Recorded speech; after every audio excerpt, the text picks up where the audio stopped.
For over 30 years, we have been getting stronger and faster.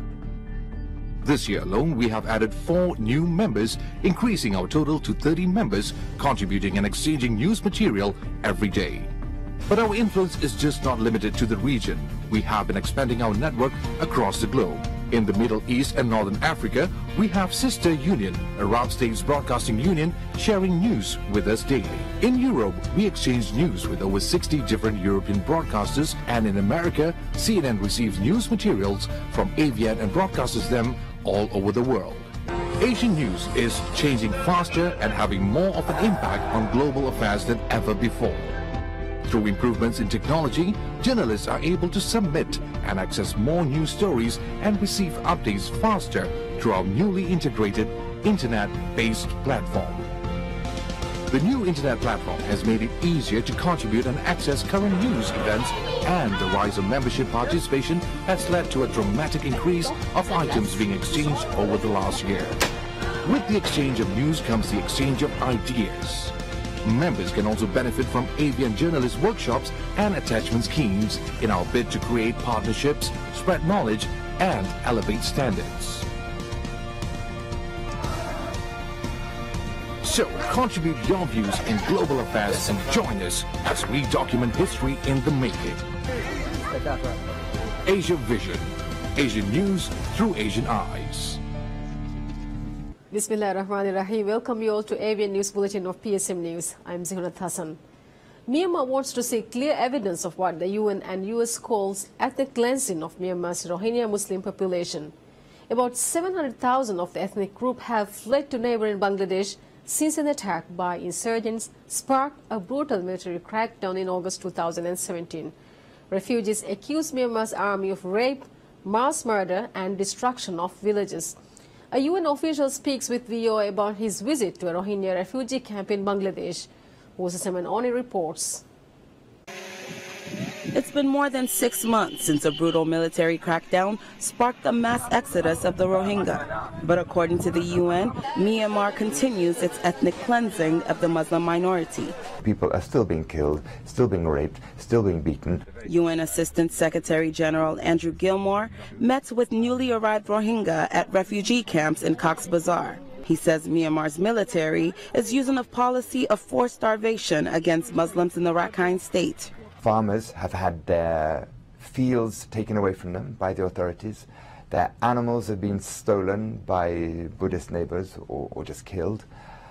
Markets have been burned. Myanmar has repeatedly denied the claims of genocide. We've often heard many accusations that there is ethnic cleansing or even genocide in Myanmar. And I've said it before and I'll say it again. It is not the policy of the government, and this we can assure you. Although there are accusations, we would like to have clear evidence. The UN Human Rights Office says Myanmar has refused efforts to cooperate with investigators. Clearly, there has to be sustained international pressure on the government of Myanmar to prevent its security forces from carrying out the actions that they are carrying out. Myanmar's de facto leader Aung San Suu Kyi, who was once viewed as a human rights icon, has come under fire for failing to speak out against the military. This has resulted in a handful of her awards being rescinded, as well as public criticism from fellow Peace Prize laureates. JC Samaoni, VOA News, Washington. Accepting refugees into the United States is a hot-button political issue. But the debate has not discouraged humanitarian efforts by Americans who are helping immigrants start new lives. VOA's Nilofer Mughal visited a neighborhood in Maryland where incoming refugee families are helped by people who were once refugees themselves. 11 years old Sahar and her siblings are setting up an apartment that will become the new home for a refugee family from Ethiopia. I came here to help. I'm happy. Sahar and her family are refugees themselves. They came from Afghanistan a few months ago and live in a nearby apartment, which was also fully furnished and ready for them to move in when they came. These volunteers say they want to give back what they got when they came to America. When I came here, I was confused. Today, I feel good by helping here because I have seen a difficult time like this.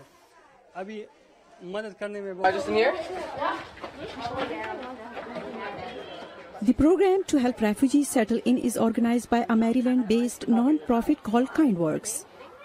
So we work with the resettlement agencies. We find out from them which family is arriving when. And then we reach out to our members. We have over 1,000 people on the KindWorks email list.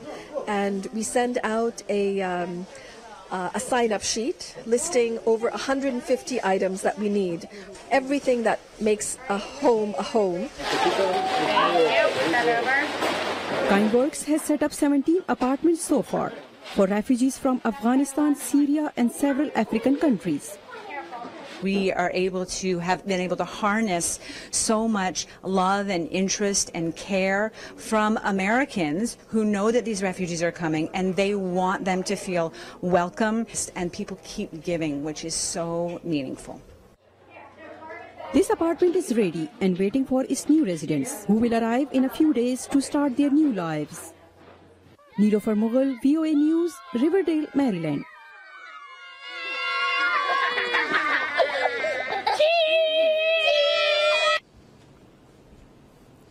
American trading partners are criticizing the Trump administration's proposed tariffs on steel and aluminum imports into the United States. Many analysts say the situation could lead to a new trade war which could hit developing countries as well as big economies. Henry Ridgwell reports. Donald Trump campaigned for the presidency on a promise to protect American industries, which he says have been decimated by cheap foreign imports. As the administration prepares to follow through on that pledge, U.S. trading partners are vowing retaliation. Chinese aluminum exports rose by more than a quarter in the first 2 months of the year, 14% of which goes to the United States. Beijing warned against new tariffs. It will only hurt both sides, and China will surely make a justified and necessary response.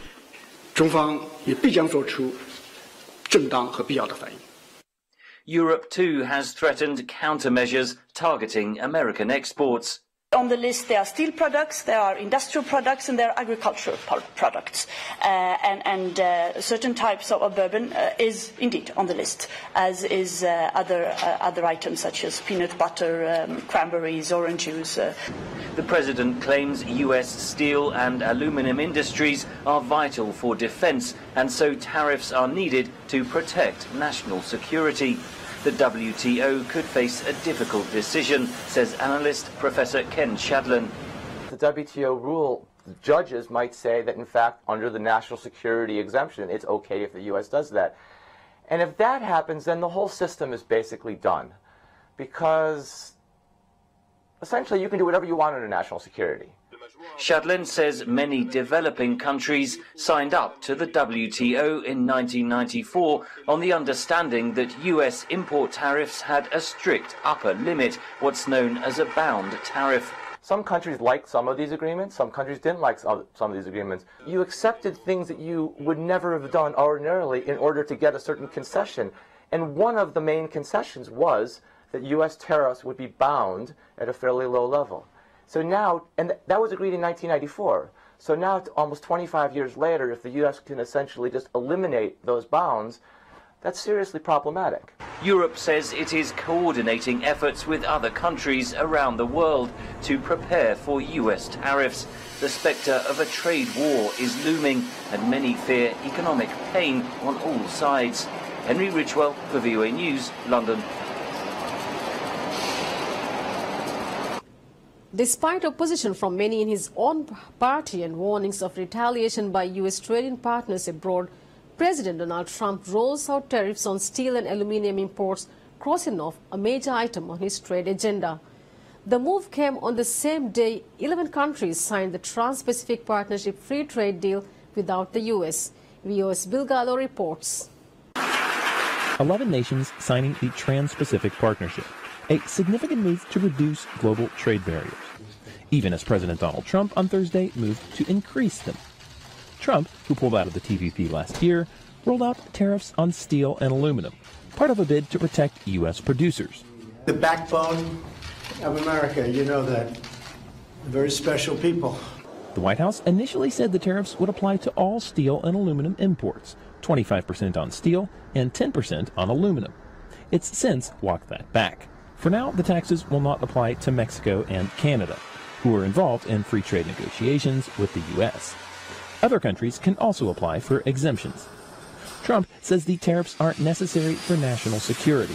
We want to build our ships, we want to build our planes, we want to build our military equipment with steel, with aluminum from our country. But some free trade supporters say the national security defense isn't justified. Their concern seems to be, well, what if we don't have a steel or aluminum industry? How are we going to make all our weapons? But the thing is, we do have a steel and aluminum industry, and they produce a lot of steel and aluminum. Even the Defense Department, who weighed in on this, said basically, yeah, all we need is about 3% of U.S. steel production for our needs. So we've got plenty of U.S. steel. Several big questions remain, including who will get tariff exemptions, how will U.S. trading partners retaliate, and how much will prices rise for U.S. products that use steel and aluminum. But one thing seems certain: the U.S. role in the global trade system is quickly changing. Bill Gallo, VOA News, Washington. Two remarkable women are putting to rest the idea that sports are for the young. Faith Lepidus has their stories. 92-year-old soccer coach Maria Angelica Ramos is dwarfed by most of her players, but she's not let age distract her from her goal of turning the youngsters on a junior squad in Lima, Peru, into full-fledged football players. I've been here for more than 40 years, but when I lived in Barranco, I already had a team. I left that when I came here, so you can imagine how many years I've been in this sport. With her brusque style, salty language, and emphasis on discipline, she's earned the affection of the young players, who call her La Vieja, or the old lady. Her coaching style has taken her club to many championships, and she says she does not intend to stop. I am going to keep going as long as God wants me to. I do not know, but I think I'm going to die in some soccer pitch. But I am going to keep going with this. Virginia McLaurin may need a bit of help spinning a basketball, but she can still dance. She showed off her style 2 years ago when, at age 106, she danced with the Obamas at the White House. This week, she celebrated her upcoming 109th birthday at a Washington elementary school with members of the Harlem Globetrotters. I don't know of anything that made me feel so happy to be with the children and the grown-ups. This is really joy to my heart. This is the third year McLaurin and the athletes have visited with students for her birthday, which is coming up March 12th. I'm Faith Lapidus, VOA News.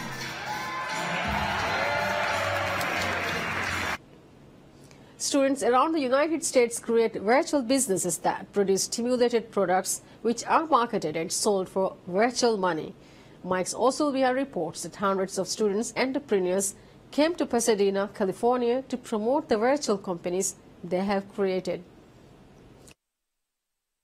Come visit Big City Tours, a place to discover all the hidden gems within Los Angeles. A student-made commercial for a tour company that doesn't really exist, except in the minds of students and their virtual customers. At a recent competition for school-age entrepreneurs, students marketed their virtual companies, learning real-world business skills. Working together, having a common goal in a potentially successful business. They quickly realized that business is complicated, says the head of the nonprofit group that helps schools around the country teach students global business. They're running meetings, they're networking, they're meeting with professionals, they're working with mentors, all of the things that are really going to help set them apart when they get into college and then move on into their careers. One student entrepreneur says there is pressure running a company. You really need to be hands-on with your employees and make sure you guys have strong communication. Otherwise, the company just won't prosper as much as you would expect. There are many different tasks required to keep these companies running. It isn't just selling something. There's all the things that go on behind the scenes, creating documents, figuring out if you're making money or losing money. The money isn't real, but the skills are, says a student entrepreneur with the virtual tour agency who got a college scholarship. It's helped me a lot because when I was trying to get the scholarship, I went to the interviews, and being in this company has helped me really prepare my presentation skills and be able to talk to other people.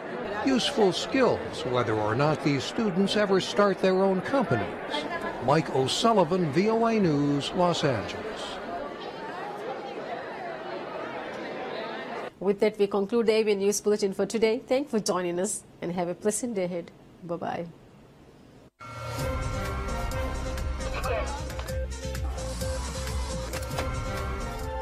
Asia Vision, Asian news through Asian eyes.